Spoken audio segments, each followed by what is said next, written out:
ስሙ ብሩክ ይሁን። ትናንት መልካም ጊዜ ነው እግዚአብሔር ሰጠን አይደል? እስቲ በጭብጨባ ለትናንት በጣም እጅግ አድርገን እናመሰግናለን። እግዚአብሔር መልካም ነገር አድርጎልናል፣ አጽናንቶናል። የኪዳናችን ዋስ የሆነውን የናዝሬቱ ኢየሱስን እግዚአብሔር መንፈስ ቅዱስ በዚህ ጉባኤ ሲያከብረው አይተናል። ስሙ ይባረክ። አሁንም እሱ ይክበር። ናፍቆታችን ሁሉ ጊዜ የአገልጋዮች የማንም አገልጋይ ይሁን እዚህ ጋር ሲቆም ክብሩ ኢየሱስ ይክበር። ክብር ለጌታ ይሁን። ይገርማቸዋል። የእግዚአብሔር መገኘት ትናንት በዚህ ጉባኤ ውስጥ ነበር። እኛ ከዚህ ተነስተን ወደ ቤት ስንሄድ ድግስ ተደግሶ ጠበቀን እና ይገርማል። ያልጠበቅነው ነገር ነው የሆነው። ከሁለት አደጋዎችን ያመለጥነው ትናንት ከዚህ አገልግያችሁ ከሄድኩ በኋላ እና ወዲያው ነው ያስተዋልኩት። ሁለት አደጋዎች ናቸው። የመጨረሻው ደግሞ የከፋ ነው። ድንገት ከመኪና ወረደ ትንሹ ልጅ። ሶሲ በላዩ ላይ በቃ በእግሩ ላይ ሄደችው እና እዛው ላይ እግሩ ላይ የተቆመው ትልቁ ወርዶ ይጮሃል። ኧረ ማማ፣ ኧረ እግሩ ላይ ነው። ትንሹ ይጮሃል። በቃ የነበረው ፓኒክ ልነግራችሁ አልችልም። እንደገና ወደ ኋላ ማርሻ አድርጋ ስናየው ከአጥንት አንዱ አይሰበርም የሚለው ለሱ ተፈጸመ።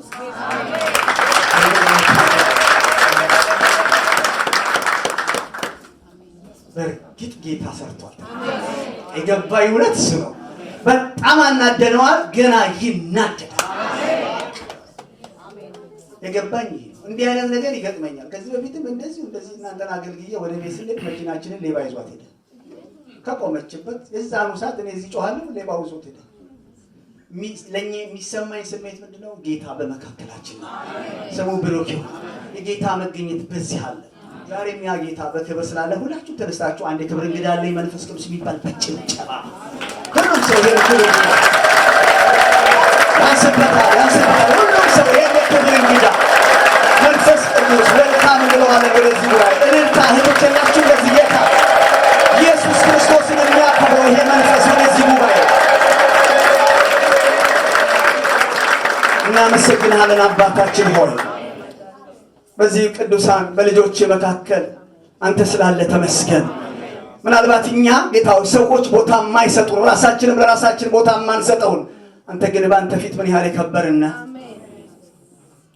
አንተ እያንዳንዳችን መንገዳችንን ቤታችንን አሁን እንኳን መኪና ነድተው ሲመጡ በባቡር ውስጥ ሆነን ጌታ ሆይ አይመስለንም ያንተ ምህረትና ጥበቃ ዙሪያችን እንደነበረ። ጌታ ሆይ በብዙ ቅናት በብዙ እልህ ነበር እግዚአብሔር ጠላት ተማምለው ሌሊት የሚወጣው። ለጠላቶቻችን ንክሻ ሰልፍ ያልሰጠን ጌታ ስም ይባረክ። ወጥመድ ተሰበረ፣ እኛም አመለጥን እንዳለ እግዚአብሔር ሆይ ይህን ሰራዊት አስበልጠ ዛሬ ወደዚህ ስላመጣ አመሰግናለሁ። የእልልታ የደስታ ዘይት ልናፈስልህ አባት ሆይ በዚህ ተሰብስበናል። ክብር ለአንተ ይሁን። ሁል ጊዜ ስለምንጠብቀን ተመስገን። እኛ ራሳችንን ከምንም ነገር መጠበቅ አንችልም። ጌታ ሆይ አቅም የለንም፣ አናየውም። ነበልባል አይኖች አሉ። አንተ የታረድከው በግ ልጆቻችንን፣ ቤታችንን፣ ሁሉ ነገራችንን ስሙ ብሩክ ይሁን። እናንተ ወንድሞቼ እህቶቼ እንዴት ብዬ ልንገራችሁ? የግድ አደጋ ሊደርስብን አያስፈልግም የጌታን ጥበቃ ለማየት። ግን ከኔ ተማሩ። ሞቱ በኔ ህይወት ለእናንተ ሆነ። በኔ ያለፈ ግን ለእናንተ ህይወት ሆነ። ስሙ ይባረክ። እግዚአብሔርን እጅግ አድርገን እናመሰግነዋለን። እስራኤልን የሚጠብቅ ምናልባት ከዚህ ጉባኤም በኋላ ምንም ብታቅዱ ትላንት የረዳን ጌታ ይረዳናል። ዋሳችን በሰማይ ቁጭ ብሏል። ከዚህ በኋላ ምንም ጉዳይ የለኝም። የኔ ነገር በሙሉ በዋሴ እጅ ላይ ነው። ለእኔ አንድ የቆመ ጠበቃ በሰማያት አለ። እኔ ምን ታረጉኛላችሁ? እኔ ራሴን ተከራክሬ ከምን አድናለሁ? የሚያድነኝ በሰማይ አለ። የሞተልኝ የናዝሬቱ ኢየሱስ ክብር ይሆንለት። እንዴት እናድምቀው በጭብጨባና ቁጭ ብለን ክብር ይሆንለት።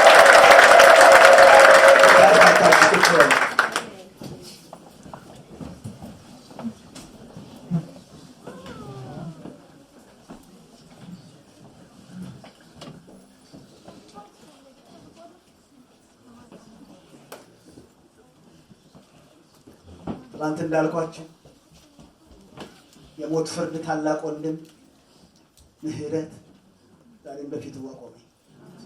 አሰብኩና ምንድን ነበር የሚሆነው አልኩ።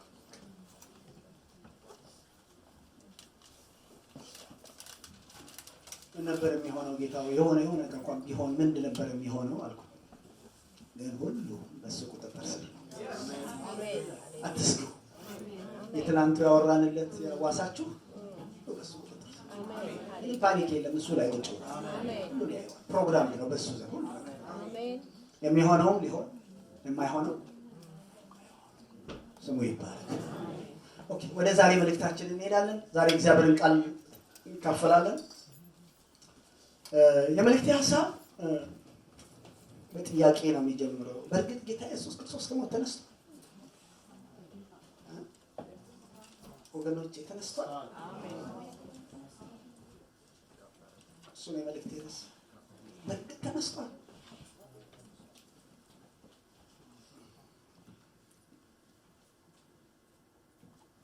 የጌታ ኢየሱስ ክርስቶስን ትንሣኤ በተመለከተ ወንጌላት ብዙ ጽፈውለታል። ያንዳንዳቸው ወንጌላት ማቴዎስ ጽፏል፣ ሉቃስ ጽፏል፣ ዮሐንስ ጽፏል፣ ሁሉም ጽፈውለታል። ከዚያ ያለፈ ደግሞ የሐዋርያት መጽሐፍ ስታነቡት ሄዳችሁ ሐዋርያቱ ክርስቶስ ከሞት ስለመነሳቱ በአደባባይ እያወጁለት እምነታቸውን በእሱ ላይ በማድረጋቸው በተደጋጋሚ ወደሱ እየጸለዩ ሞት ከተነሳ በኋላ በሰማያት መቀመጡን እነሱም እየጸለዩ በሰማይ መሆኑ እሱም እየመለሰላቸው የተረጋገጠ ሀቅ ነው። የዮሐንስ ራእይ መጽሐፍን ሄዳችሁ ስታነቡት ከሞት የተነሳው ኢየሱስ አሁን በሰማይ እየገዛ መሆኑን፣ አንድ ቀን ደግሞ ጠላቶቹን ሊበቀል እንደሚመጣ ዮሐንስ ይነግረናል። ለምን? ኢየሱስ መሆኗል። ብዙ መልእክቶችን መጽሐፍ ቅዱስን የሐዋርያት ሥራ በአብዛኛው ስታዩት በቃ የክርስቶስ ኢየሱስ የትንሣኤውን ነገር ሲያጎሉ ታያላችሁ።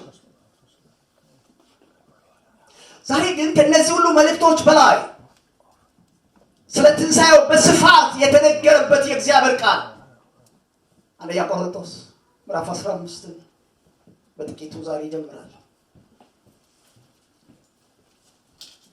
ወንድሞቼና እህቶቼ የክርስትና እምነት የማዕዘን ድንጋይ ከተባሉት ዋነኛው ትንሣኤው ነው። የክርስቲያኖች እምነት የሚወድቀውም የሚነሳውም በትንሣኤው ነው። የእኛን እምነት ከሌሎች እምነቶች የሚለየው ምንድን ነው የምትሉ? ትንሣኤው ነው። የኢየሱስ ክርስቶስ ሞት ብዙዎቹን አይረብሻቸውም። ደግሞም ሊክዱት የማይችሉት የአደባባይ ምስጢር ነው። የተገለጠ ነው። ኢየሱስ መሞቱ ግልጽ ነው። የእነሱ ችግራቸው አልተነሳም።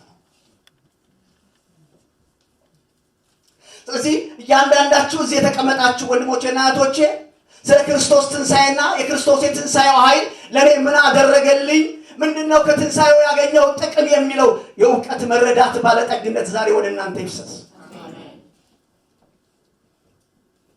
እዚህ ነው ቅድም እንዳልኳችሁ አንደኛ ቆሮንቶስ ምዕራፍ 15ን እያንዳንዱ ዳግም የተወለደ ክርስቲያን ሊያውቀው የሚገባው የመጽሐፍ ቅዱስ ክፍል ነው።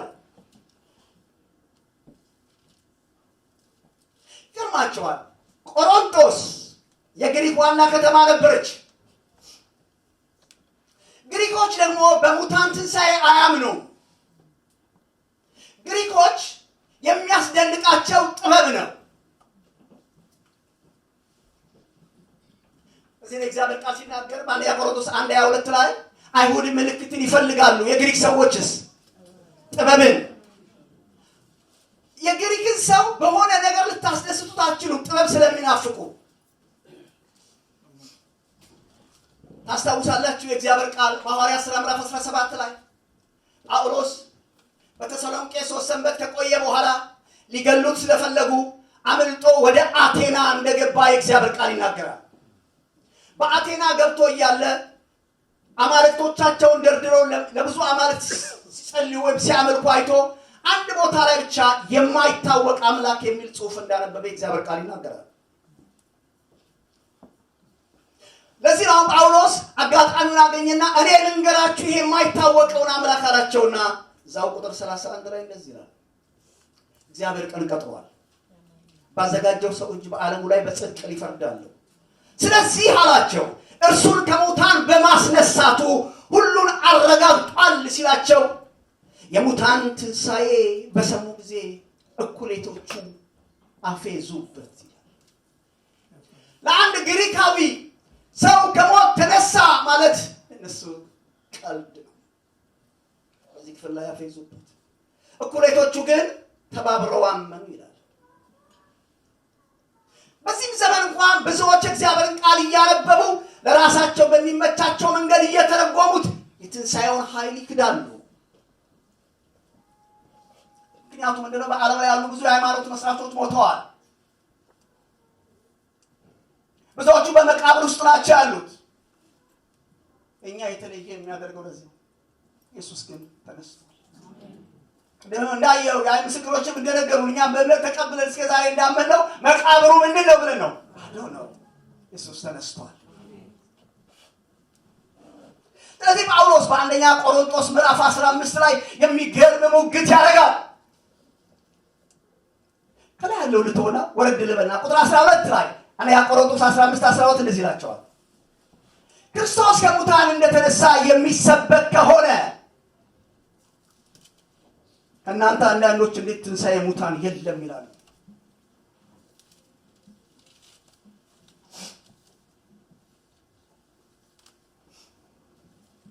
ሰምታችሁ ታውቃላችሁ?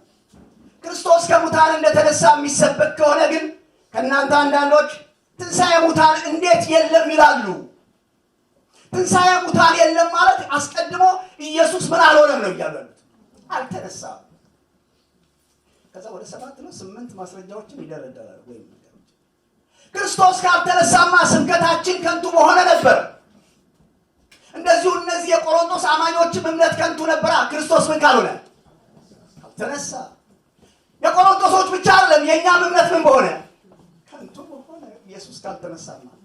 እዛው ላይ ዝቅ ብሎ ይላል ክርስቶስ ካልተነሳማ ክርስቶስን አስነስቶታል ብለን ለእግዚአብሔር መመስከራችን ሐሰተኞች ነና፣ የእግዚአብሔር ሐሰተኞች ምስክሮች ነና። እሱም ብቻ አይደለም፣ ክርስቶስ ካልተነሳማ እናንተ የቆሮንቶስ አማኞች ገና ከነምናችሁ ናችሁ? ከነ ኃጢአታችሁ። እኛስ ክርስቶስ ምን ካልሆነ ተነሳ። አልፎ ዝቅ ብሎ እንዲሁም ደግሞ አላቸው ጌታን አምነው የሞቱ ያንቀላፉት ቀልጠዋልና ክርስቶስ ምን ካልሆነ ተነሳ። መጨረሻ ላይ ሲናገር ክርስቶስን ተስፋ ያደረግነው ለዚህ ህይወት ብቻ ከሆነ ከሰዎች ይልቅ ምስኪኖች ነን። ምን አሳዝነን ኢየሱስ ምን ካልሆነ። እስቲ ባካችሁ ተናገሩ። ጠላትም እየሰማ እኮ ነው ኢየሱስ መነሳት እየተባበርን ነው የምናገረው። ኢየሱስ ምን ካልሆነ ተነሳ። የእግዚአብሔር ቃል በማቴዎስ 27:62 ላይ በማግስቱ ሰንበት ካለፈ በኋላ ባለው ቀን የካህናት አለቆች ፈሪሳውያን ጲላጦስ ፊት ቀርበው እንዲህ አሉት፣ ክቡር ሆይ የአታላይ ጌታዬን ነው የአታላይ በሕይወቱ ሳለ ከ3 ቀን በኋላ እነሳለሁ ያለው ትዝ ብሎናል አሉት። ስለዚህ ደቀ መዛሙርቱ አስከሬኑን ሰርቀው ለሕዝቡ ከሙታን ተነስቷል ብለው እንዳያስወሩ እስከ 3 ቀን ድረስ ጠባቂዎች እንዲሆኑልን እንፈልጋለን አሉት። ጲላጦስም ጠባቂዎች አሉላችሁ፣ ሄዳችሁ በምታውቁት መንገድ አስጠብቁ አላቸው። እነሱም ሄደው መቃብሩን በማዕተም አሽገው እንዳይነሳ እንዳይወጣ እነሱ አስበው ዘግተው እያለ እየጠበቁት እያለ፣ አስተውሉ፣ የሮም ወታደሮች ማለት ሮም በወቅቱ ኃይለኛ ኢምፓየር ነው። ዓለምን የሚገዛ ሰራዊት ነው ያለው። ጠንካራ ሰራዊት ነው። ታጅቧል። ለምን? የዓለም ዜና መነጋገሪያ ነው የናዝሬቱ ኢየሱስ። ወቅቱ ላይ ዝም ብሎ አይደለም፣ በጣም ትልቅ ነገር ነው። ከተማ ላይ ተንቀጣቀጠው እየተጠበቀ ነው እሱ እንዳይወጣ። ማቴዎስ 28 ቁጥር 1 ላይ ግን ዘለልኩት። አንድ ብራት ማርያምና መግደላዊት ማርያም ወደ መቃብሩ መጡ ይላል። ይገርማል። በድንገት ታላቅ የምድር መናወጥ ሆነ። የጌታ መልአክ ከሰማይ ወርዶ ወደ መቃብሩ በመሄድ ድንጋዩን አንከባሎ፣ መልአኩም እንደ መብረቅ ልብሱም እንደ በረዶ ነጭ ነበር ይላል። ጠባቂዎቹም ከመልአኩ ከመፍራት የተነሳ ወደው ፈንታ እንደ ሞተ ሰው ሆኑ። መልአክ ነው አንተ የተገለጠው ኢየሱስ መልአክ ተገልጦ እንደ ሞተ ሰው ስሙ ይባላል። አንድ ገብርኤል እንደ ሞተ ሰው ያሰራል።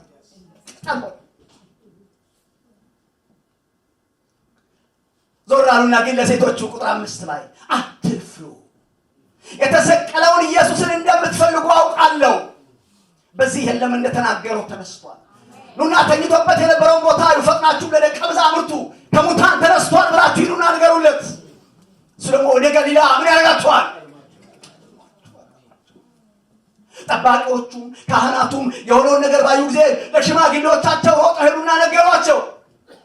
ፌንታ ረግኑላችን ተነስቷል። በጦር መሳሪያ የሚጠበቅ አይደለም ሰውየው።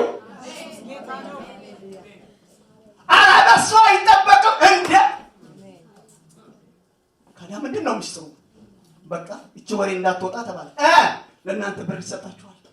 ቴስት በማንም እንዳታስወሩ፣ አንድ ነገር ብቻ አስወሩ። ምን ብላችሁ አስወሩ?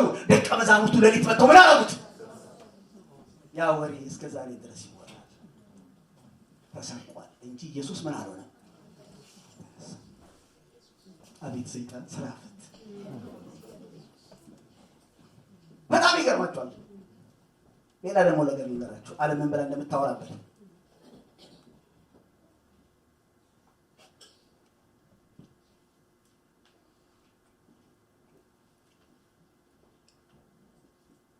ሁለተኛ ላይ ደግሞ ምን ይባላል?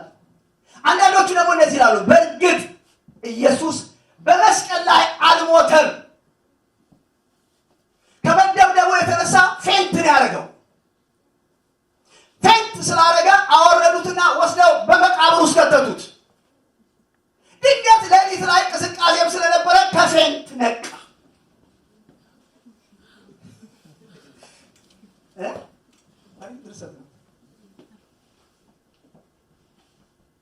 ሌሎቹ ደግሞ ዓለም ላይ አሁን የሚወራው ዓለም የምታወራው ነው የምነግራችሁ። ሌሎቹ ደግሞ ኖ እነ ማርያም እኮ ተሸውደው ነው የኢየሱስን መቃብር አልፈውት የሆነ ክፍት መቃብር ሲያዩ እዛ ጥልቅ ሲሉ ባዶ ነው እንጂ ኢየሱስ በራሱ መቃብር ውስጥ ምን ሆኗል? ተኝቷል እያሉ ያስወራሉ። እግዚአብሔር ቃል ግን መልስ ይሰጣል። ታስታውሳላችሁ? ኢየሱስ ክርስቶስ አልሞተም ብለው ለሚያወሩት የእግዚአብሔር ቃል በዮሐንስ ወንጌል ምዕራፍ 19 ላይ በመስቀል ላይ የነበሩትን ሰዎች ሞት ለማፋጠን ጲላጦስ ጭናቸው እንዲሰበር ትእዛዝ አስተላለፈ። ለምንድን ነው ጭናቸው እንዲሰበር? ከዚህ በፊት ተናግሬያለሁ። የመተንፈስ ችግር ስላለ። ለምን? በመስቀል ላይ የተሰቀለ ሰው የግድ የብሪዚንግ ሲስተም በጣም ነው የሚቸገሩት። መስቀል ላይ የተሰቀሉ ሰዎች ለምን ወደ ታች እየወረዱ ሲሄዱ የትንፋሽ ችግር ይገጥማቸዋል።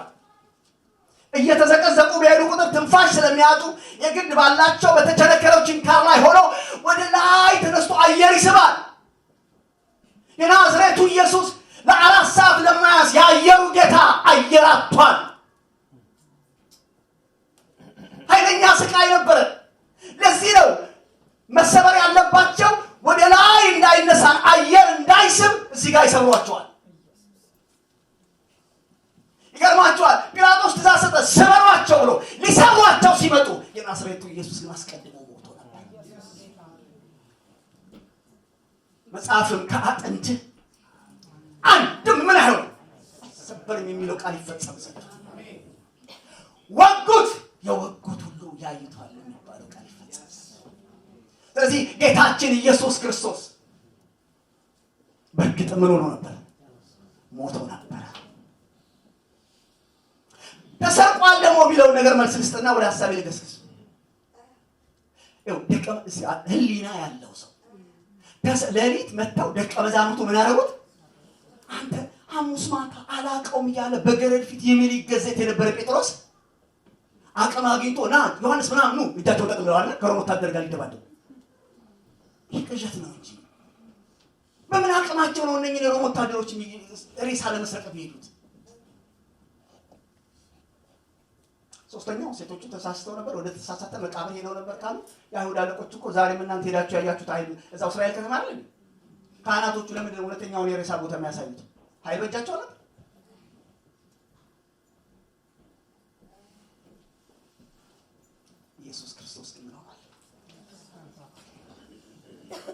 ወደ ዋናው መልእክት ልምጣ።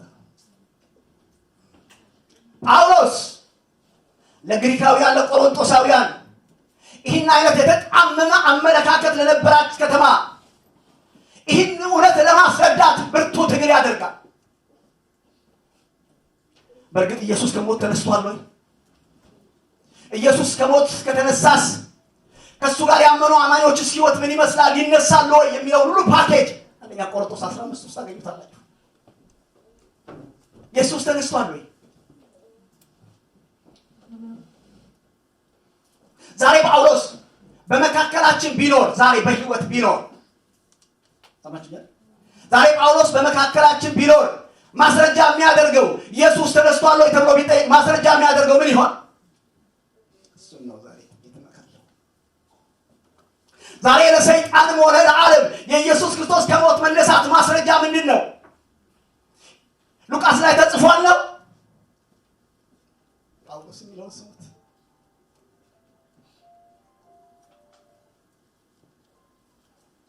ስለዚህ ለእነኚህ ቆሮንቶሳውያን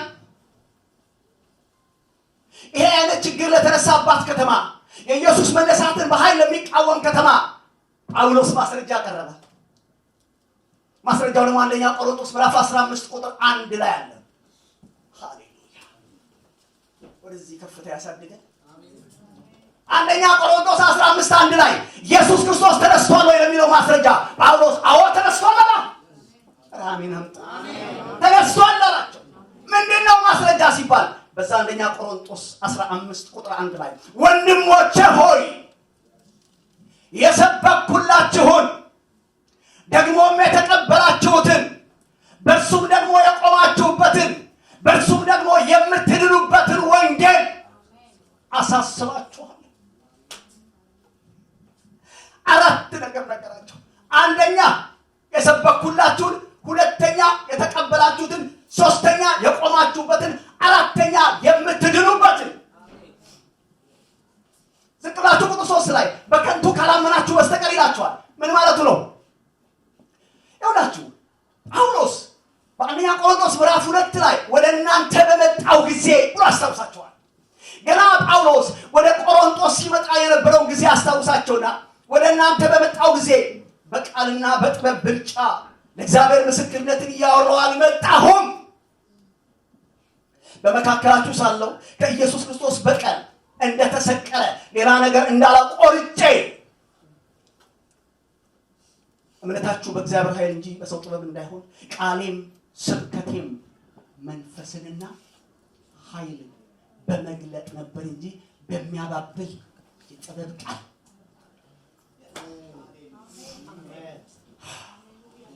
አሁን ኢየሱስ ተነስቷል ወይ ለሚለው ማስረጃ ብራዘር ቆሮንቶስ ላይ፣ ሉቃስ ላይ፣ ማቴዎስ ላይ አይደለም ያለው ጳውሎስ። ይኸው ኢየሱስ ለመነሳቱ ማስረጃው አላቸው የእናንተ ሕይወት።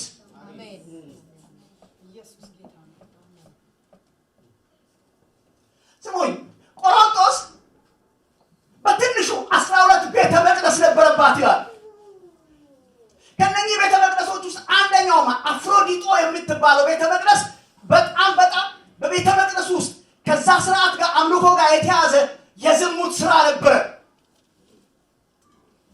በሃይማኖት ስም የሚስፋፋ ዝሙት ነበር። በአንድ ወቅትማ 1000 ሴተኛ አዳሪዎች ያችን ቤተ መቅደስ አፍሮዲጦን የሚያገለግሉ ነበር። ስንት ሺህ ታውቃላችሁ? የቆሮንቶስ ነዋሪ ወደ ቤተ መቅደሱ ሄዶ ከሚስቱ ውጪ የፈለጋትን ሴት ይዞ መተኛት ነውር አይደለም፣ አምልኮ ነው።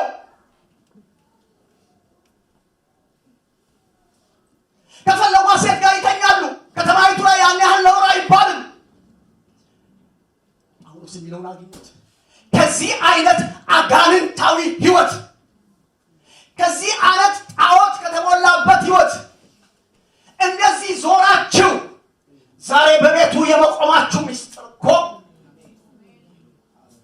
የኢየሱስ ክርስቶስ ከሞት ምን ሆነው?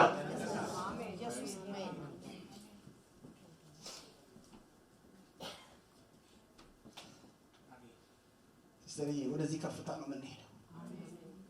ህይወት ሊናገር ነው። ተነስቷል ወይ በየዓመቱ የምናከብረው በዓል ሳይሆን ተነስቷል በየቀኑ በህይወት የሚታይ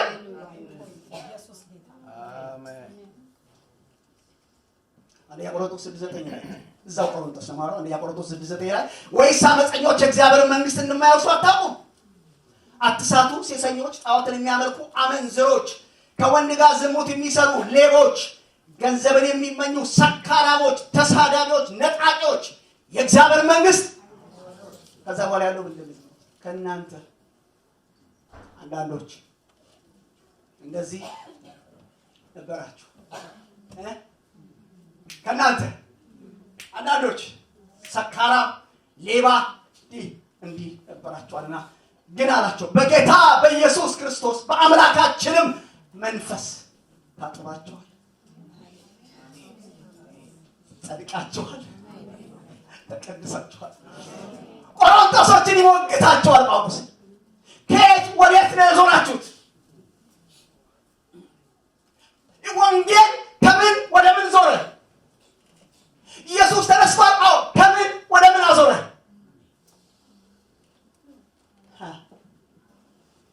እንዴት ነው የምናሳምነው? ውጭ ያለውን አልተነሳም እኮ ነው የሚለው።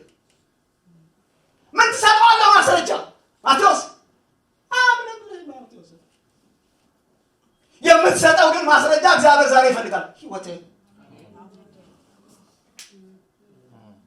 የዞረ ማንነት በጣም ደስ ይላል። እግዚአብሔር ቃል አዞች ወደ ባህር እንገባለን። ሮሜ 8:11 በጣም ፌቨሪት ክፍል ነው። እኔ አወራለሁ እናንተ ባትበሉ ታስቡ ሳል ቆጣለ። ሮሜ 8:11 እግዚአብሔር ቃል ሲናገር ጳውሎስ ለሮሜ ክርስቲያኖች በደንብ ስሙኝ፣ ስለ ትንሣኤ ነው የማወራው። ይላቸዋል ኢየሱስን ከሙታን ያስነሳው የእሱ መንፈስ በእናንተ ውስጥ ካለ ኢየሱስን ከሙታን ያስነሳው መንፈስ በእናንተ ውስጥ ካለ ለሚሞተው ሰውነታችሁ ህይወትን ምን አይነት ኃይል ነው? ምን አይነት ኃይል ነው ያስነሳው? አንተ እስቲ ጳውሎስ ደግሞ በኤፌሶን ላይ ምን አላቸው? ለምናምን የኃይሉ ታላቅነት ምን እንዲሆን ታውቁ ዘንድ አለ። ኢየሱስን ከሙታን ሲያስነሳው ካለቅነት፣ ከስልጣን፣ ከኃይላት፣ ከጌትነት ሁሉ በላይ በዚህ ዓለም ብቻ ሳይሆን ነገር ግን ሊመጣም ባለው ዓለም ከሚጠሩ ስሞች በሰማያዊ ስፍራ በቀኙ ሲያስቀምጠው በክርስቶስ ባደረገው የብርታቱ ጉልበት ይታያል። ሁሉም ከጉልበታች አስገዛለ ራስ እንደሆነ ለቤተክርስቲያን ይሄ ኃይል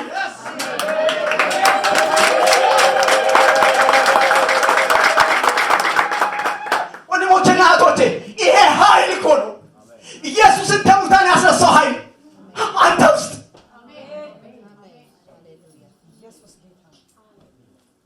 ለዚህ ነው ጳውሎስ ቆሮንቶሶችን ጓደኞቻችሁ አልተነሳም ይበሉ፣ ማንም እንደፈለገ ይበል፣ እናንተ ግን አትክዱም።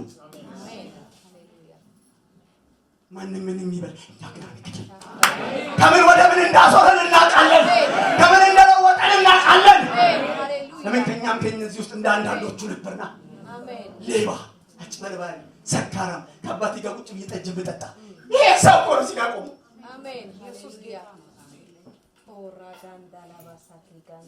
ሄጄ ከእናትና ከቤተሰብ ጋር አደበየ ብዬ ተንበርክኬ የምሰግደው ነበር። ይሄ ሰው ምን ለወጠው? አንተ አንድ የትንሣኤው ኃይል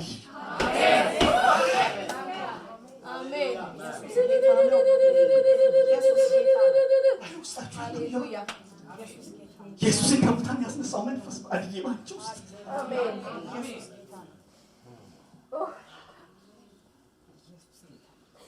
ስለዚህ ኢየሱስ ደግሞ ተነስቷል ሲባል ማረጋገጫ አለን። ማቴዎስ አንጠቅስም፣ እሱም በኋላ እንጠቅሳለን። የመጀመሪያ ግን እኔ የኔን ህይወት ምን አደረገው? የትንሣኤው ኃይል የኔን ህይወት ነው። የማይለወጡ ጠባይ ማረሚያ የማያርማቸው፣ ፍርድ ቤት የማያርማቸው፣ ታስረው መለወጥ ያቃታቸው ወንጌል ለወጣቸው።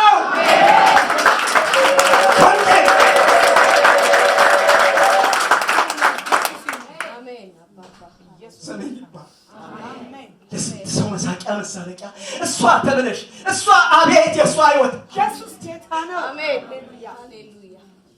ዞረሽና ደግሞ በቤት ውስጥ የምትጠቂ አሜን ተወዳጅት አሜን ስናይሽ ሁሌ በአንደበትሽ ቃል ያለ ምንወድሽ ምንወድሽ አሜን ኢየሱስ ካንተ አሜን ይሄ ክብር እንግዲህ በጭብጨባ ይጋበዝ።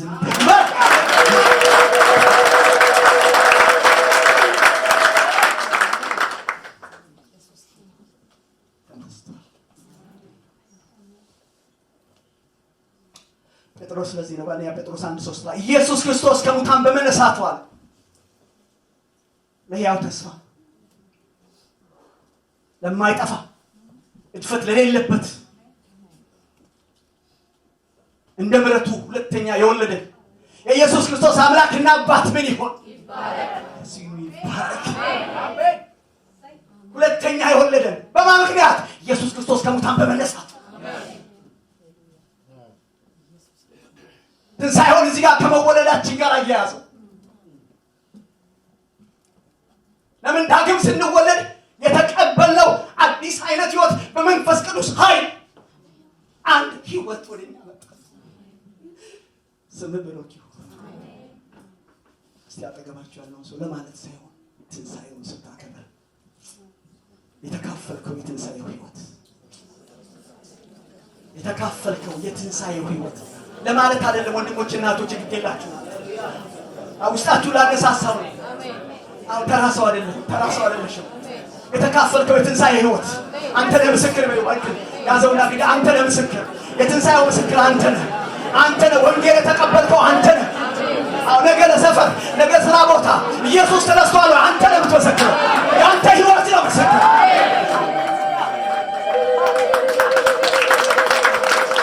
ያን ላይ ተካፈልነው። ይሄን ህይወት የተካፈልነው እኛ ነን። ስሙ ብሩክ ይሁን። አሜን። የሚደንቀኝ ነገር ልንገራችሁ። ዮሐንስ ወንጌል ምዕራፍ 3:8 ላይ ወንድማችን ሊቀ ሊቃውንት ኒቆዲሞስ ከጌታ ኢየሱስ ክርስቶስ ጋር ንግግር ያደርግ ነበር። ጌታ ኢየሱስ ክርስቶስ ጋር በድብቅ እየመጣ ይሰማል። ጌታ ኢየሱስ ክርስቶስ ግን በዮሐንስ ወንጌል ምዕራፍ 3 ላይ ብራዘር አለው ዳግም ተወለደ። ለትልቁ ኒቆዲሞስ እንዴት ነው ያው ከዚህ በኋላ አንደሱ አንተ እንደምታስበው አለው ከስጋ የተወለደ አሁን የሚያስፈልግ ከምን ተወለደ?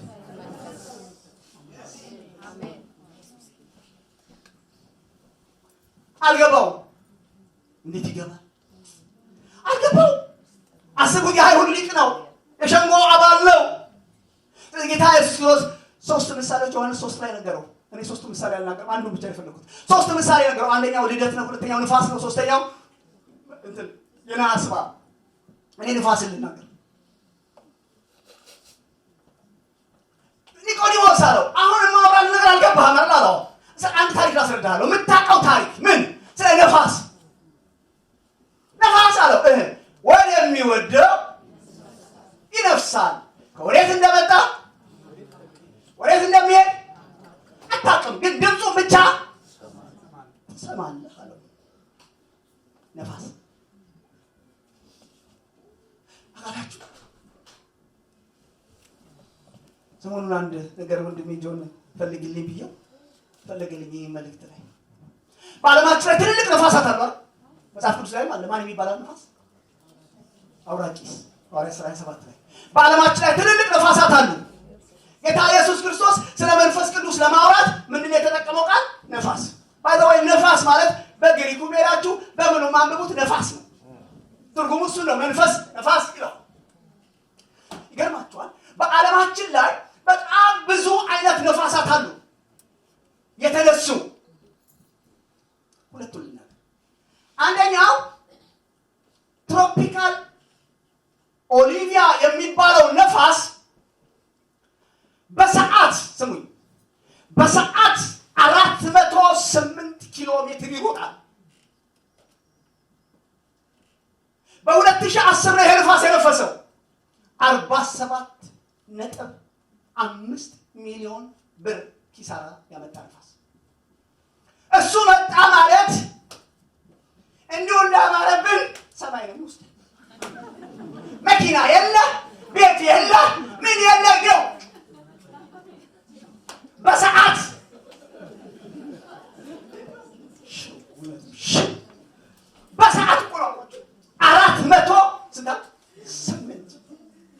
ያደረሰው 47.5 ሚሊዮን።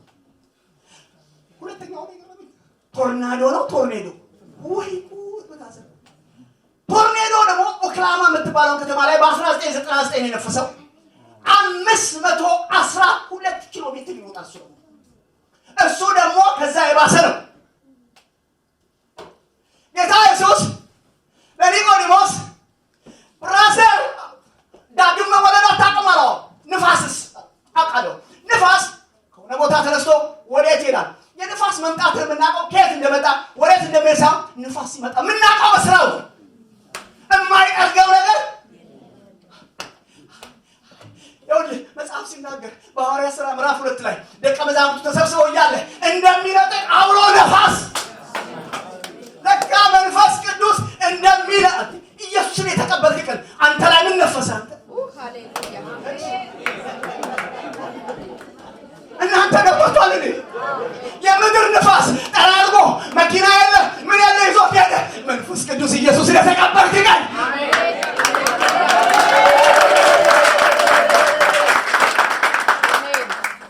ውስጥ የነበረውን ሰካራምነት፣ ጥላቻ ምን እያጠረገ መንፈስ ቅዱስ በቅሎ ከሆነ ዛሬ ደግሞ ይጠረጋል።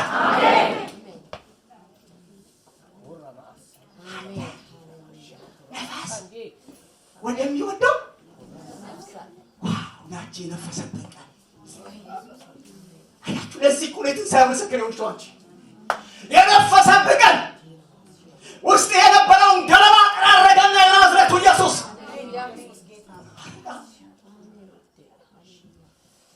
በእውነት እሱ ነፍሶበት እንደ ድሮ አለው ያለካል። አንተ ቶርኔዶ ነፍሶ በቦታው ስፍራ ሰው የለም። ቶርኔዶ ነፍሶ አካባቢው ላይ ሰው የለም። የቶርኔዶ ጌታ ነፋስና ባህር የሚታዘዙለት እሱማ በህይወት ላይ ከነፈሰ እንደ ድሮ ቆንክ 1 ሜትር ከሰባ ትቆማለህ አንተ ነፋስ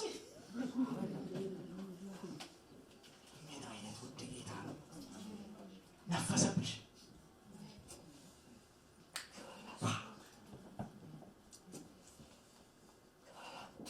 ሐዋርያቱ ምዕራፍ 2 ከ3 ቀን በፊት ከአንድ ወር በፊት አላውቀውም ዋናው ብራዘር አላውቀውም ስለ ኢየሱስ ይጠይቁናል። ይምል ጀመር ይገዘት ጀመር አላውቀውም። አንተ ያስበላል እኮ አንዳንድ ሰይፍ ያስብላል። ግድ የለህም አላውቀውም አለ ጌታ። ተቀይመው አዎ ይመጣባል ነፋሱ። ባልጠበቀው ሰዓት ሐዋርያት ሥራ ላይ ያ ነፋስ ከሰማይ የተዘረዘረ የጊዜ ሲገባባቸው በ3000 ሕዝብ መካከል ቆመና እናንተ ሰቅላችሁ የገደላችሁትን የናዝሬቱ ኢየሱስ እግዚአብሔር ከሙታን መካከል ምን አደረገው? የሚለወጠው ነፈሰበት። አንተ ዛሬ ይንፈስብ የሰራው ጌታ እግዚአብሔር ዛሬ በዚህ ጉባኤ ይሄ ንፋስ ይለፍ። ይሄ ንፋስ በዚህ ጉባኤ ይለፍ ይንፈስ። አሜን ሃሌሉያ። አይታችሁታል። ታስሮ ሐዋርያት ሥራ 2 ላይ ታስሮ እንደ ነገር ይገደል። ለምን? ከዛ በፊት እስጢፋኖስ ሞቷል። ቀጥሎ ያዕቆብን ገድሎታል። እሱ ተረኛ ነው። አንተ ነገር ትገደል። እንደዚህ አይነት እንቅልፍ እንዴት ነው የሚተኛው? የሚያበረታ ኃይል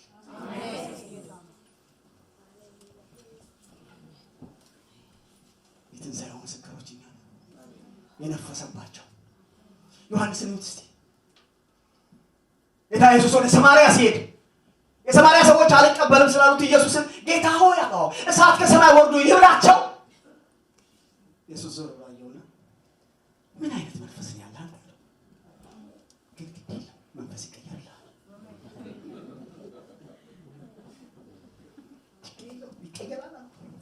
ያንኑ ዮሐንስ መንፈስ ነፈሰበት። ከዛ ጻፈልን ወንድሞቹን ውደዱ። አልነፈሰ እንደዛው ነው። ሀሽ አልነፈሰ ደስ ይላል። እንደዛው እንደባ ዛሬ ምሽት ግን የመለወጥ ቀን ይሆናል። አሜን። እንግዲህ ለክርስቲያን በሉ አሜን። እውነት ዛሬ ተለውጬ እወጣለሁ። ዳግም ይሄ ነፋስ እንዲነፍስብኝ እፈልጋለሁ። በኋላ የምናደርገው ጉዳይ ነው። እንዲነፍስ እንፈቅድለታለን። ክብር ለስሙ ይሁን። ዛሬ መገነጣጠል ያለበትን ይገንጥለው። በህይወታችን የማንፈልገውን ጥላቻ ይህ ቆሻሻውን እሱ ጠራርጎልን ይዞት ይሄድ። ንፋስ የጠረገው ነገር የት እንደሚሄድ አናውቅም። ይዞት ይሄድ።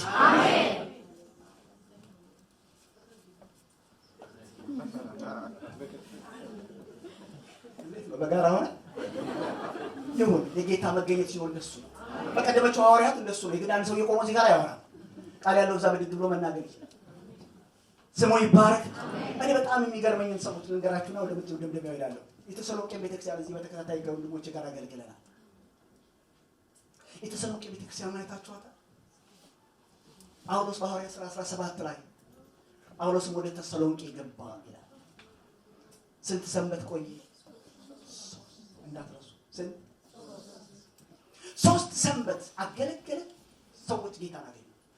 በዛ በ3 ሰንበት አገልግሎቱ ላይ ተቃዋሚዎች መጡና ሊገሉት ሲሉ ጳውሎስ ቅድም እንዳልኳቸው አመጡ ወደ አቴና ሄደ። እነኛ ጌታን ያገኙ ቅዱሳን ዕጣ ፈንታ ምንድን ነው? መሪ የላቸው፣ አገልጋይ የላቸው፣ የሚያስተባብራቸው የላቸው። ሁሉም አንድ ቀን ሄዳሉ ይመስለኛል። አንድ ወር ምናምን ቆይቷል። ከዛ ጢሞቴዎስን ጠራውና ጢሞቴዎስ አለው የግድ ተሰሎንቄ መሄድ አለብህ አለው። ለምን? እነኛ የመሰከርንላቸው ቅዱሳን ህይወት ምን ይመስላል? ታዞ ሄደ። ተመልሶ በቆሮንቶስ ምዕራፍ 18 ላይ ተገናኙና ነገረው። ከዛ ጳውሎስ አንደኛ ተሰሎንቄ ጻፈ። በጣም ሰርፕራይዝ ሆኛለሁ አላቸው። ገና አንደኛ ተሰሎንቄ ምዕራፍ 1 ቁጥር 1 ሲጀምር ስለ 3 ነገር ያለንቃል። የእምነታቸውን ፍቅራቸውን አይቶ ተስፋቸውን አይቼ ተደንቄያለሁ አላቸው። በኋላ ቁጥር 5 ላይ ወንድሞች ሆይ አላቸው። ወንድሞች ሆይ እንደተመረጣችሁ እርግጠኛ ነኝ። እናንተን እግዚአብሔር እንደጠራችሁ እናንተ የክርስቶስ እንደሆናችሁ ጥርጥር የለኝም አላቸው። ማስረጃ ሰጣችሁ። ቁጥር 5 ላይ የዛን ሰዓት እኔ ወንጌልን ሰብክላችሁ የሰበኩላችሁ ወንጌል ለካ በመንፈስ ቅዱስ ኃይል። አሁን ቆም ብለን ማሰብ ያለው ወንጌል ስሰማ በምን ኃይል ነው የሰማሁት? ተሰሎንቄዎችን አላቸው ያኔ የሰበኩላችሁ ጊዜ በመንፈስ ቅዱስ በብዙ መረዳት ወደ እናንተ ስለመጣ አላቸው። ቃሉን ከመንፈስ ቅዱስ ጋር በደስታ ስለተቀበላችሁ አላቸውና አሳፋሪ ነገር ነገረን። ሞገተንኛ ምን አለ? እኛንና ጌታን የምትመስሉ ሆናችኋል። የሶስት ወር ክርስቲያኖች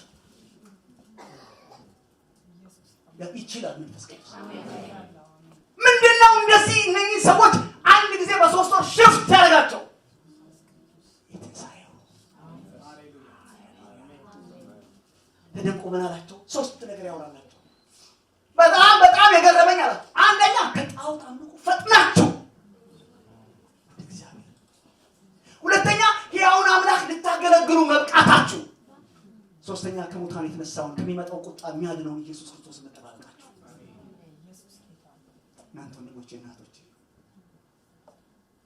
እኛንን የኛ ህይወት ነው ቁጭ ላለው ተነስቷል። መዝሙር ብቻ አለ ህይወት የሚታይበት ዘመን ነው። ጳውሎስ ለሮሜ ክርስቲያኖች እመጣለሁ አላቸው። ሮሜ ሲስራ እመጣለሁ። በወቅቱ ሮም በኃይል ላይ የነበረችበት ናት። በክብር የነበረችበት ጊዜ ነበር። ዓለምን ለመቆጣጠር የሚሮጡበት ጊዜ ነበር። ህዝባቸውን በታጠቁት የጦር መሳሪያ አንድ ለማድረግ ያሰቡ ይመስላል። ጳውሎስ እንደዛ ነው። በጦር መሳሪያ ሰው አይገራም። በጦር መሳሪያ ሰው አይስተካከልም። የሚያስተካክለውን ወንጌል ይዤ እመጣለሁ። ስለዚህ ሮሜ 1:16 ላይ በወንጌል አላፍርም። ለምን? ያንን ፈሪሳዊ እንዴት እንደቀየረው ራሱ ያውቀዋል። በደማስቆ ሲወጣ በወንጌል አላፍርም አላቸውና የእግዚአብሔር ኃይል ለማዳን ነው አለ። የእግዚአብሔር የማዳን ኃይል በወንጌል ውስጥ አልፎ የሰውን ህይወት ይቀይራል። ስሙ ለዘላለም ይባረክ።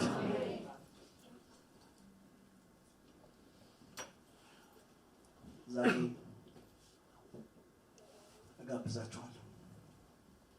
እግዚአብሔር ቃል ሲናገር በዮሐንስ 14 ላይ ዓለም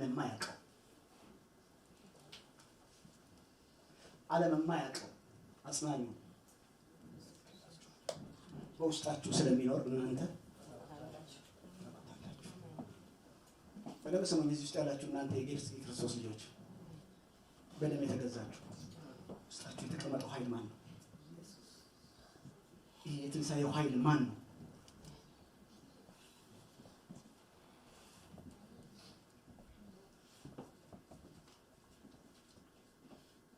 መጽሐፍ ሲናገር ሰማያት በመንፈስህ ውበትን፣ መንፈስ ቅዱስ ነው ውበት ሰጪ። የቤተክርስቲያናችን ውበት እሱ ነው።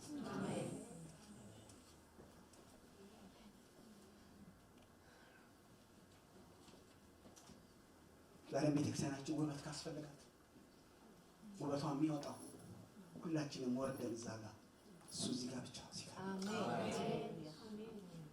እሱ ሲያዝ ስናዘው አይደል ሲያዝ እሱ ሲል እሱ ሲፈልገው ሲያደርግ አገራችሁ ግን ይሄን አይል ክራፍት ተሸክመን እሱ እኛን ይጠብቃል። ወንድሞችና እህቶቼ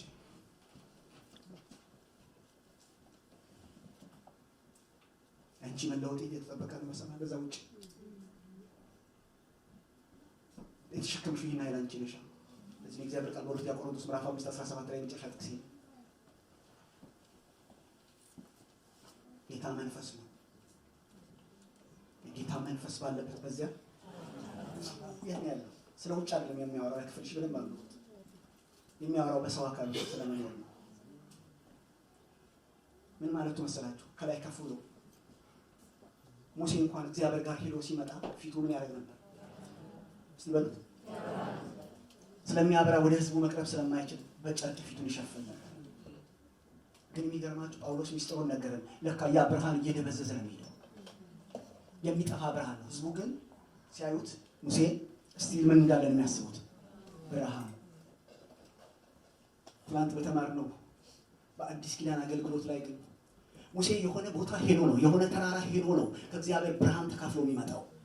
እኔና አንቺ ግን የሆነ ተራራ መሄድ ያስፈልገን፣ የሆነ ቦታ መሄድ ያስፈልገን። ሄሊጋንዴ ሄዳን ባንቺስ መንፈስ ቅዱስ ባንቺ ውስጥ አለ። የሆነ ቦታ አንሄድም። ይሄ የትንሣኤው ኃይል የት አለ? እዚህ መጽሐፍ ሲናገር ጌታ መንፈስ ነው። የጌታ መንፈስ ባለበት ባንተ ውስጥ አርነት አለ ካለ በኋላ የጌታን ክብር እያብለጨለጭ ከክብር ሻይ የሚያደርግ ህይወት አንቺ ሄድን ሳይወስድ ሻይ ቤተክርስቲያናችን ቀጣይ ዘመኗ ሻይ አትናፍቁ።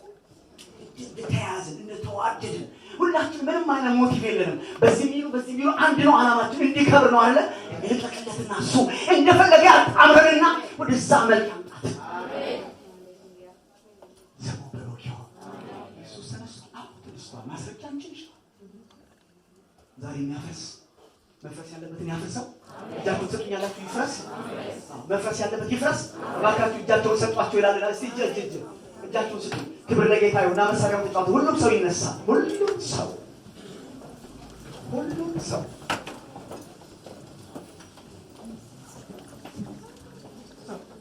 ካመማቸው ሰዎች በስተቀር በሙሉ ሁሉም ሰው ይነሳል። በጌታ ፍቅር እጠይቃችኋለሁ። ኢየሱስ ክርስቶስን ተቀበላችሁ ከሆነ በእናንተ ውስጥ የመጣው ይሄ የትንሣኤ ኃይል ኢየሱስ ክርስቶስን ከሙታን ያስነሳው ኃይል በእናንተ ውስጥ ካለ በእርግጥም አለ። ሁሉም ሰው እጅ ለእጅ እያዝ ሁሉ ያለው አሁን የህብረት ስራ ነው የምንሰራው። እለፍ ነው የምንለው። አሁን ይለፍ። ፕሊዝ ጸልዩ በእግዚአብሔር ፊት እለፍ በዩ። ቶርናዶ ሲያልፍ ጠራርጎ እንደሚያልፍ ታላላቅ ነፋሳት ሲያልፉ ገለጣጥለው እንደሚያልፉ የነፋሳት ጌታ ጨዋ ጌታ በፈቃዳችን ያልፋል። አስታውሳላችሁ ትናንትና እግዚአብሔር በተቆራረጠው ስጋ መካከል አለፈ ብያቸዋለሁ። ዛሬ ደግሞ መንፈስ ቅዱስ ሕያዋን በሆነው በእኛ መካከል ሊያልፍ ነው። እስቲ ለፍ ስጦታ ጌታ ሆይ ለውጠው በይው፣ ገንጥለው። ማልወደው ነገር በሕይወቴ ካለ ጌታ አፈሰው። ተናገሩለት። አሁን የእግዚአብሔር መንፈስ ና በጌታ በኢየሱስ ስም አባት ሆይ ና በዚህ ጉባኤ ለፍ። መንፈስ ይለፍ። ቸርቻችን ቤተክርስቲያናችንን ውበት የሚሰጣት ያንቺ መለወጥ ነው። የቤተክርስቲያን መለወጥ አንቺ ከተለወጥሽ እኔ ከተለወጥኩ ከተማ ይለወጣል። አንቺ ከተለወጥሽ እኔ ከተለወጥኩ ህዝብ ይለወጣል። ይለፍ። እህቴ የተቀበልሽው ህይወት ነው። ሻራጋላ ደናማጋዶ ይለፋ። አሜኬላውን ይብላ አለመቀባበል ይበላ ዛሬ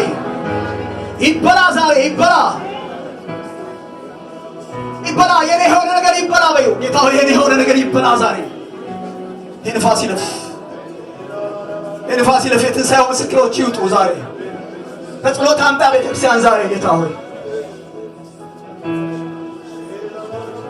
ንፈስ ዛሬ ንፈስ በሴቶችና በወንዶች ልጆች ላይ መንፈስ ቅዱስ እና በእግዚአብሔር ልጅ ኢየሱስን የምታከብረው መንፈስ ለፍ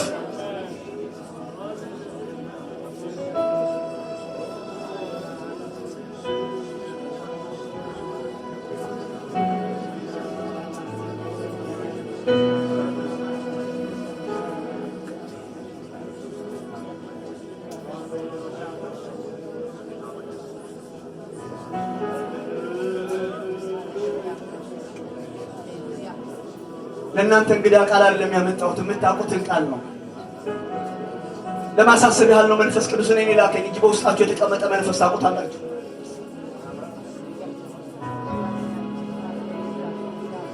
አንቺ ይሄን የተሸከምሽውን የነፋሳት ሁሉ ጌታ አንቺ ውስጥ በኃይል የተቀመጠውን ለስራ የተቀመጠውን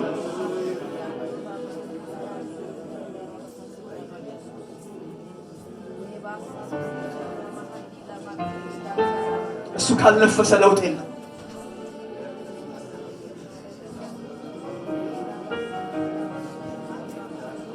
ቁረጥ ነው ግን የለሽም ዛሬ ቀዶ ጥገና ይሁን ዛሬ ድምጻችሁ ይሰማ እስቲ ድምጻችሁ ይሰማ አውጡት የኢያሪኮ ሰዎች ይጮሁ ነበር ጮሁ እስቲ ወደ እግዚአብሔር ጌታ ሆይ አልፈልገውም ከዚህ ማንነቴ ጋር አልፈልግም መኖር አረ ግን የለሽም ጮኸሽ ለጌታ ነገር አልፈልገውም ጌታ ሆይ ውስጤን ታውቃለህ ጥላቻዬን ታውቃለህ ለሰዎች ያለኝ ቦታ ታውቃለህ አልፈልገውም አካል እንዳያድግ ያለውና እኔ ቁረጠው የፈቃድ ቀዶ ጥገና ነው ዛሬ በግድ አይደለም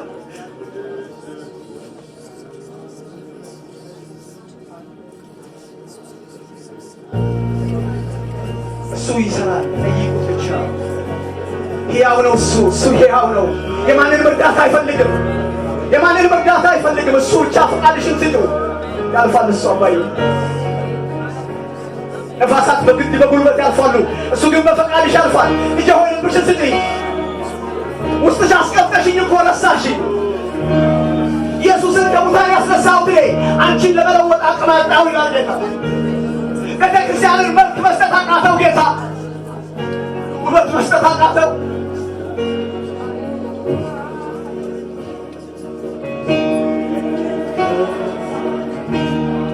ለካቡና ዘምሩት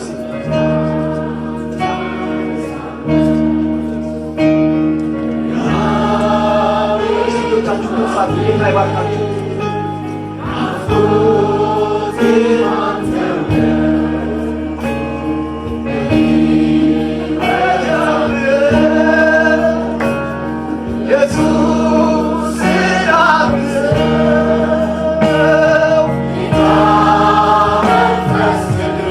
የእውነት ከፈለግነው ዛሬ ያገኘናል ዛሬ ሃሌሉያ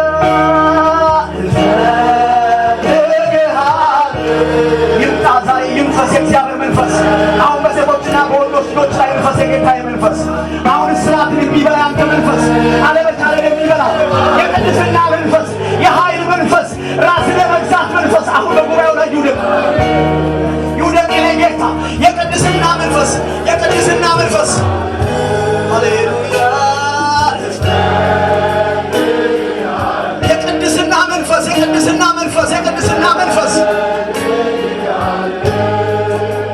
ፈሪዎችን የሚያቆም የሚያበረታ የእግዚአብሔር መንፈስ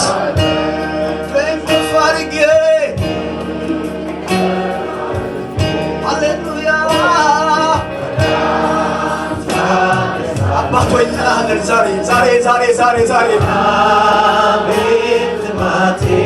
ሻክሬቴኔ ማካንዶስ ራማንዳስ ካጃላቱነ ባዬ የቅድስና መንፈስ ራስን የመግዛት መንፈስ የኃይል መንፈስ የልዩነት መንፈስ በዚህ ጉባኤ ላይ ይምጣ የልዩነት መንፈስ ልዩ የሚያደርግ ከዓለም የሚለይ የልዩነት መንፈስ ይምጣ ባንቺ ላይ የቀነሰ